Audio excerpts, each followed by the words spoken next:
2 premiers ago. He's left politics now, so his portrait is there.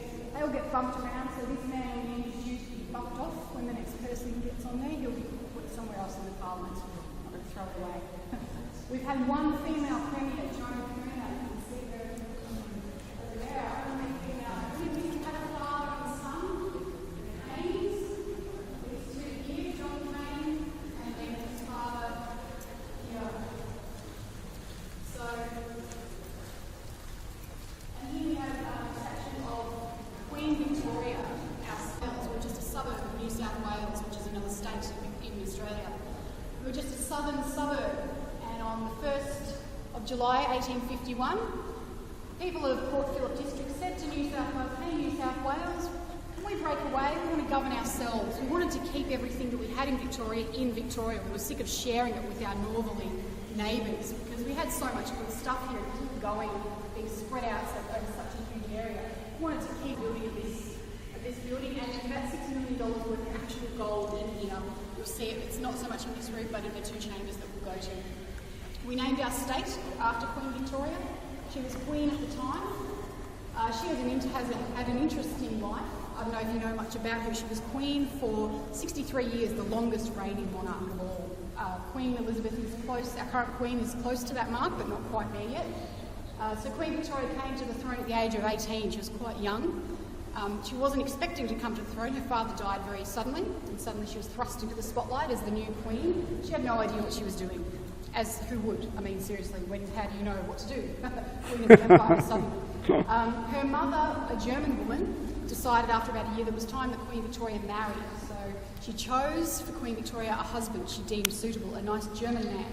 A German prince, actually. His name was Prince Albert. He was from the German royal family of Saxe-Coburg. So Queen Victoria's mother chose her husband for her and informed Queen Victoria, "Dear, this is the man you will marry. I have set up a gala ball and there's where you meet, and then you will go on to marry." Queen Victoria was an avid diary keeper. She wrote in her diary about how unhappy she was to be forced to marry this man she'd never met. She was quite nervous about meeting him.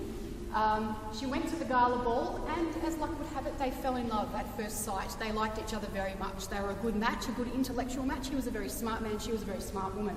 She wrote in her diary that night. We have extracts from her diary. She allowed them to be released when she died.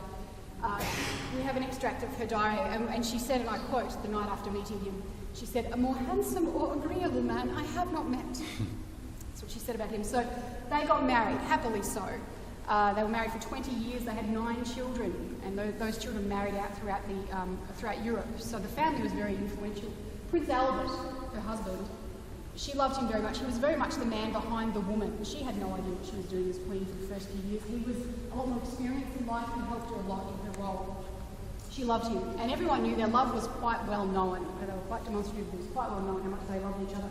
After they'd been married for about 20 years, Prince Albert rode on his horse to an area where one of their children was rumoured to have had his affair with an actress, as they were back in the day. So you've retained that. Here in Australia, every politician is elected popularly into a seat. So there are 88 seats in here.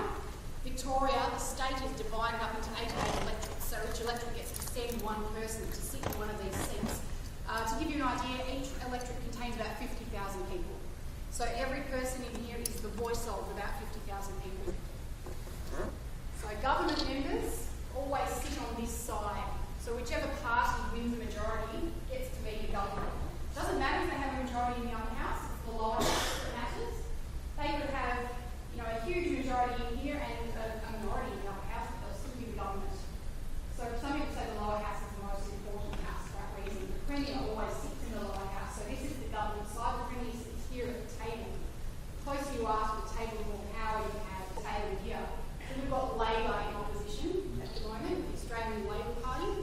The Australian Liberal Party and Nationals forming a coalition are the ones in power in this House. As I was saying before, it's a very slim majority at the moment. 43 of them on this side, 43 on this side, one independent who sits right up the back there. He holds the balance of power at the moment.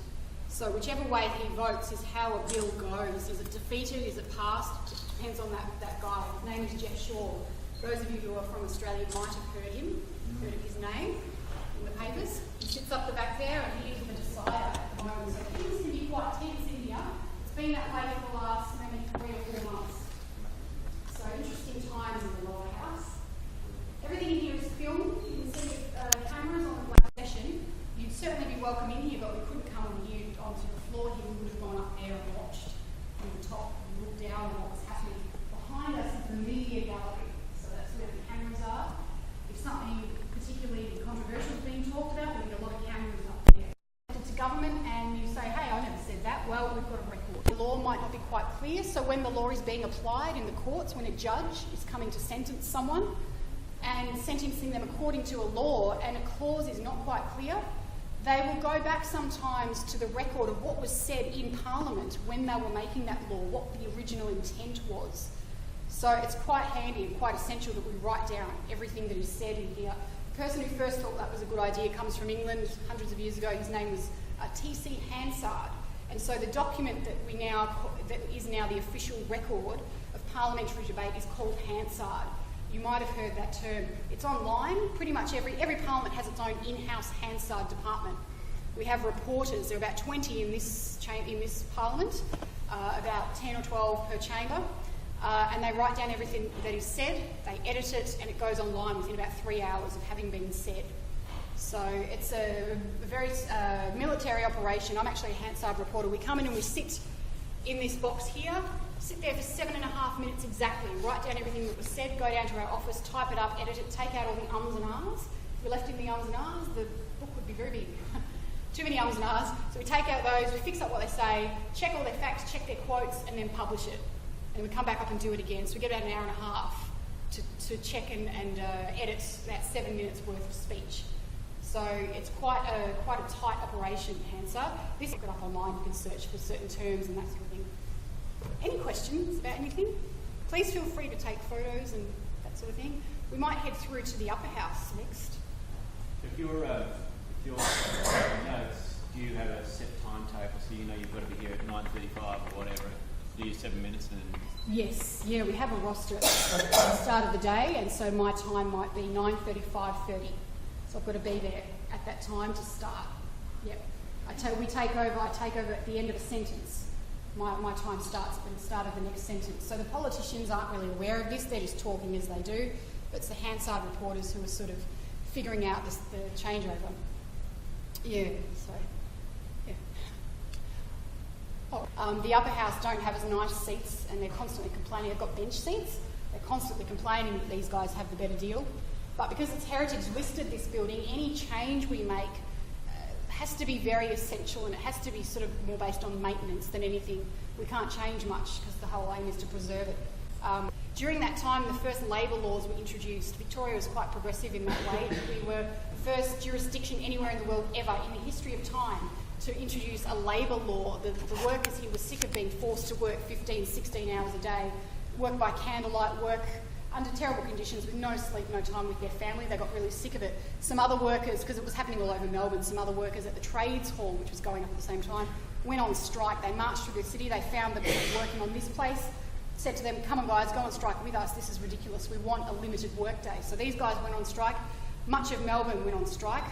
The government at the time, newly formed government, only 4 years old, was forced to pass labour laws to get people back to work. So that people, they passed the law, the 8-hour work day. So 8 hours work, 8 hours recreation, time with family, and 8 hours sleep was the theory behind the 8 hours.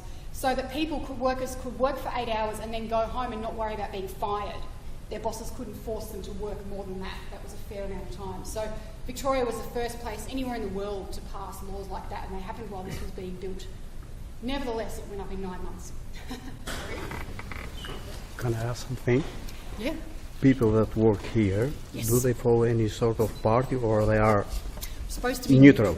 Yeah, you can personally, but we can't, in our working lives, can't So when the party changes, yes. So the leadership changes, yep. Do they replace the people working here or not? No, we're permanent, we stay. Because in some countries they replace all. Everyone. Yes, that would be terrible.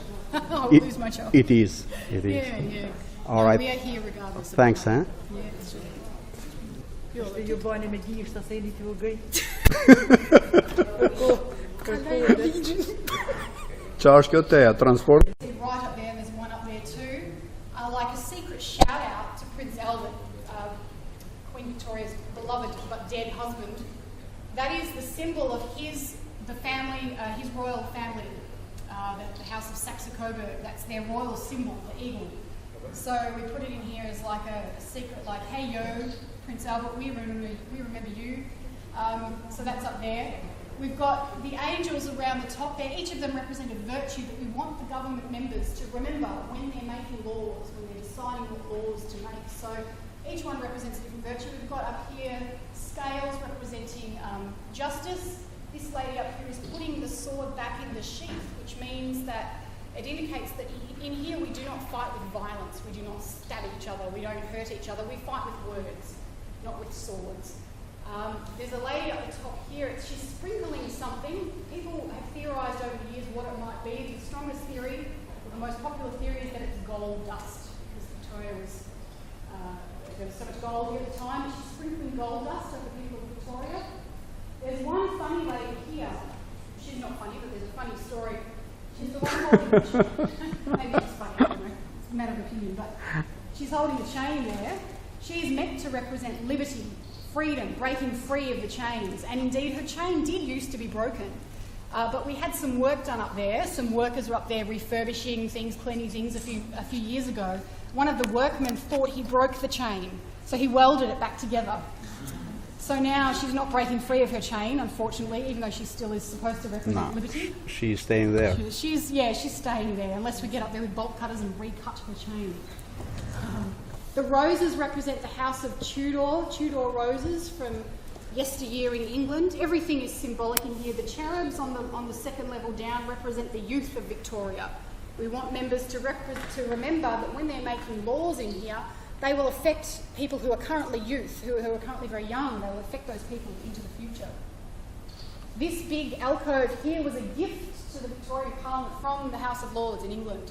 When we opened in 1856, they gave us this. It's symbolic. The lion represents courage. The unicorn represents purity. The crown, of course, represents the monarchy. The shells here, the open shells, are supposed to represent the openness of Parliament, that Parliament is open to the people.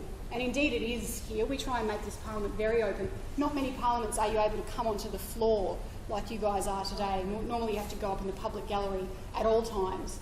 And Parliament, when Parliament's in session, it's always free to come in and have a look. All our tours are free. We run lots of education programs, take Parliament out to regional Victoria. I do quite a lot of that. We go out to Shepparton, Benalla, set up there for a few days, get all the kids from that area in, talk about Parliament, let them do some role plays, take on the role of ministers and that.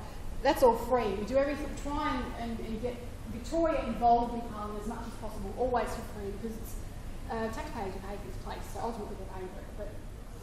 So that was a gift to us.